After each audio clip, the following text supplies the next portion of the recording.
Alfred po. Ano? Pinakamanggaan po sa kabilang purok. Ah, saan? Talikod! Talikod! Ha?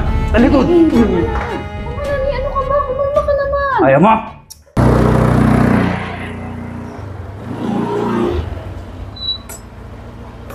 Ay.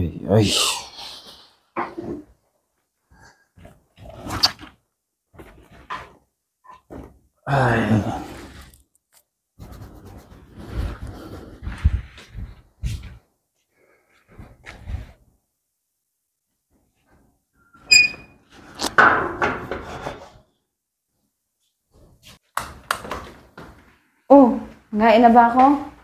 Huwag na kumain na rin ako dun. Tsaka, maliligo na ako tapos magtutulog na ako. Sobrang dami namin diniliver. Grabe, umulan pa. Yung sapatos ko nandun sa compartment ha. Oh, sige. Pakilabas mo na para Wala mag-check. Sige na, magpahinga ka na doon. Sumasakit ng balakang ko.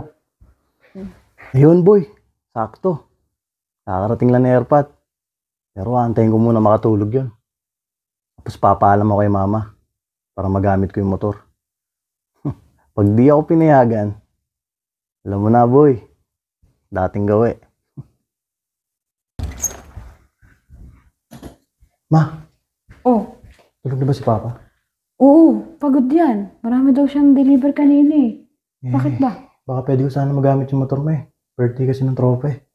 Naku, ano ka ba, Alfred? Alam mo namang hindi ka na pinapayagan magmotor niyan eh. Bakit ba? Kaya nga hindi mo papaalam eh. Hindi mo nakabuti ng umaga eh. Ay naku, Alfred, sinasabi ko sa'yo, parehas tayong malilintikan dyan. Alam mo namang gumigising sa madaling araw, naihi yan. Mamaya mag-check yan sa'yo dyan sa kwarto mo, sa labas. Naku, Alfred ha, bahala ka dyan. Ayoko nagpapaalam eh.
Tao po?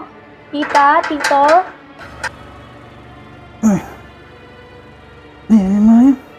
kumakatok. Ano ba yun?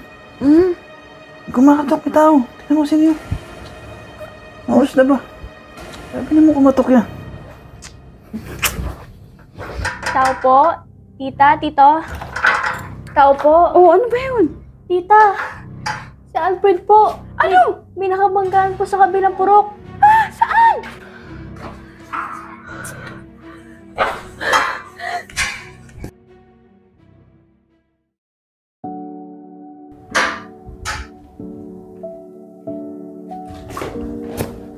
Talikod! Talikod! Talikod! Ha? Talikod! Tama na. Ano ka ba? Kumalma ka naman. Ayaw mo? Ha? Hawakan mo! Hawakan mo! Hawakan mo! Hawakan mo! Ha? Ha? Ipukpok mo nga sa ulo ko. Yung pinakamalakas, Alfred. Ipukpok mo! Hindi ko magagawain ko. Ipukpok mo! Hindi mo magawa? Ha? Ipukpok mo! Ha? Total para mo na rin ako pinaparaw. Sa tigas ng ulo mo. Ha? Ipukpok mo ngayon! Please! Kumalma ka naman. Mas ka. Ha?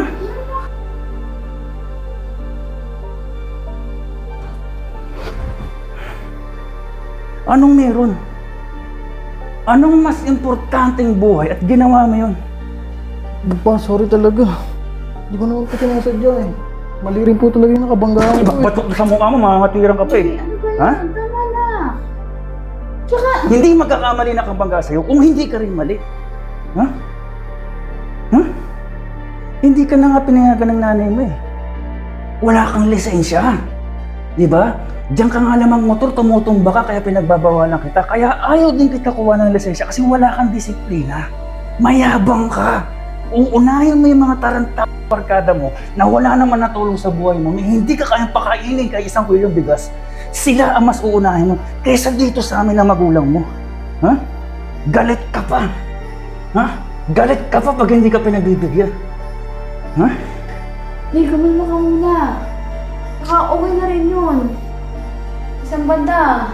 Sige na lang, wala rin masamang nangyari sa kanyang matindi. Sana nga may nangyari na lang masama sa'yo. Ha? Para alam mo pagbayaran yung kagaguhang ginagawa mo. Ha? Alam mo yung ginagawa mo, Alfred? Ha? Kami na magulang mo, hirap na hirap kung paano ka buhayin. Lahat na ng pabor binigay na namin sa'yo. May hindi mo ako mapagtimplahan ng kape sa umaga bago ako bumiyahe.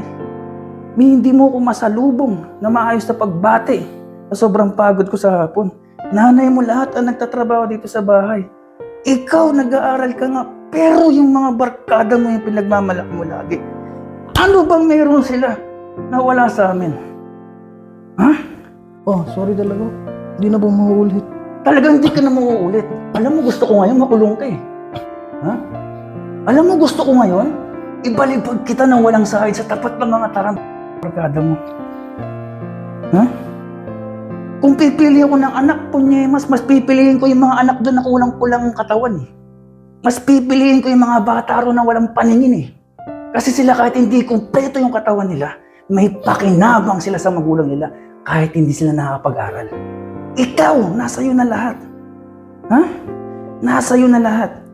Ibinigay sa iyo ang lahat. Kulang pa rin. Ngayon, ha? Bubuhayin ba tayo ng mga barkada mo na yan? Ha? Asan yung motor? Ni, pasak yung harap ng motor. Tapos, i-impound pa daw siya. Panginoon naman. Ganyanin mo sana ako kung hindi kita binibigyan ng gusto mo eh. Suwayin mo sana kami kung talagang kayang-kaya mo na yung sarili mo eh. Walang yain mo kami kung wala kami nabigay sa'yo sa mga gusto mo eh.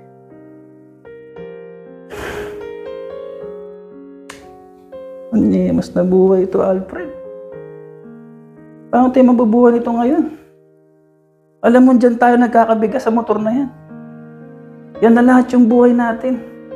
Yung mga luho mo, dyan galing sa motor na yan. Tinarant lang.